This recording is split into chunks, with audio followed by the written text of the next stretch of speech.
حضرت پیر صاحب علیہ رحمہ برطانیہ میں ساری زندگی فکر رضا پر آپ پہرا دیتے رہے اور اعلیٰ حضرت کی تعلیمات کو عام کرنے میں اہم کردار ادا کرتے رہے.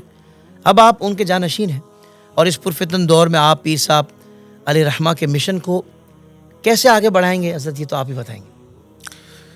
جی الحمدللہ. آپ دیکھیں کہ حضرت کے جو ابتدائی سال تھے یہاں پر ہر مہینے یوم رضا کا اہتمام کیا جاتا تھا. یعنی 11ویں شریف کا سلسلہ تو بہت بعد میں شروع ہوا. یوم رضا جو ہے وہ شروع سے ہی حضرت جو ہے ہر ماہ اس کا اہتمام کرتے تھے. حضرت کا جس طرح میں نے عرض کی کہ جو سلسلہ ہے تعلیم کا وہ بھی کسی لحاظ سے حضرت کے اعلیٰ حضرت کے خاندان سے جڑتا ہے. تو الحمدللہ ہماری جو قادری نوشاہی شناخت ہونے کے باوجود، اپنی ایک ریپرزنٹیشن ہونے کے باوجود، ایک ڈسٹنکشن ایسی ہونے کے باوجود، حضرت نے جب دیکھا کہ یہاں پر لوگ جو ہیں ان کو ان کی عقائد کے تحفظ کی ضرورت ہے اور ان کی بلیفز کے تحفظ کی ضرورت ہے، تو کوئی اور ایسی شخصیت ہمیں پاک و ہند میں نظر نہیں آتی کہ جنہوں نے پاک و ہند میں عقائد کا تحفظ کیا ہو. اور اعلیٰ حضرت کی پرسنالٹی ہے اور انہی کا جو کام ہے، ان کا جو ورک ہے، وہ ہم اس کی نظیر نہیں ملتی ہمیں. کیا بات. تو ہمیں پرسنالٹی کا جو ان کی جو کنٹریبیوشن ہے اس کو ریکگنائز کرنا چاہیے. اور بھی دیگر علماء اکابر موجود ہیں، لیکن اس لیول پر جو کام اعلیٰ حضرت نے کیا ہے وہ کم ہی ایسے لوگ ہیں جنہوں نے کیا ہے. اللہ اکبر.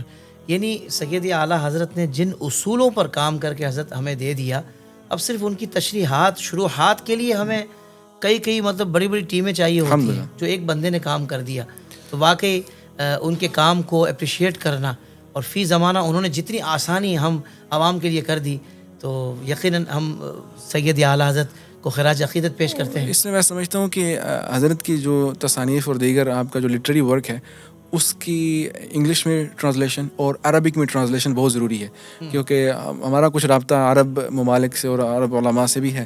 تو ان میں اس لحاظ سے اور اس انداز سے تعارف سید اعلیٰ حضرت کا اور دیگر ہندوستانی علماء کا نہیں تو جس طرح ہونا چاہیے. کچھ اور طبقے ایسے ہیں کہ میں ایک ترکی ساتھی ہیں، ان کے گھر میں موجود تھا، تو وہاں پر وہ کچھ کتب عربی میں انہوں نے مجھے پیش کی کہ حضرت یہ کتابیں ہم تو ترکی زبان جانتے ہیں، یہ عربی میں تو یہ آپ لے جائیں. تو وہ میں نے دیکھا تو وہ تو ایسے ایک فرقے کی تھی جو ختم نبوت کے منکر ہیں. تو میں تو کافی شاکڈ ہوا کہ یہ عربی میں جو ہے وہ لٹریچر اس قدر تقسیم کیا جا رہا ہے. تو ہماری جو ایکٹیویٹیز ہیں اس لحاظ سے ہونی چاہیے کہ جو یہ دیگر لینگویجز ہیں اس میں اعلیٰ حضرت کے کاموں کو، جو آپ کے ورکس ہیں ان کو ٹرانسلیٹ کیا جائے. تو ورلڈ اسلامک مشن کا ایک مقصد بھی یہی تھا کہ ہمارے جو پاک و ہند اور دیگر اہل سنت کے علماء ہیں ان کا تعارف جو ہے وہ عالمی سطح پر کروایا جائے. تو یہ اگر ہمارے احباب جو ان دنوں اثر و رسوخ رکھتے ہیں بڑی جماعتوں میں، اگر وہ یہ کوشش کریں کہ اعلیٰ حضرت اور دیگر ہمارے جو اکابر علماء ہیں ان کا تعارف عالمی سطح پر کروایا جا سکے، تو میں سمجھتا ہوں کہ کافی سود مند اور فائدہ مند ثابت ہوگا. زندگی کے تمام شعبوں میں دینی رہنمائی حاصل کرنے اور آخرت کو بہتر کرنے کے لیے ہمارے YouTube channel Islamic digital studio کو سبسکرائب کر لیں اور بیل آئیکن بھی پریس کر لیں.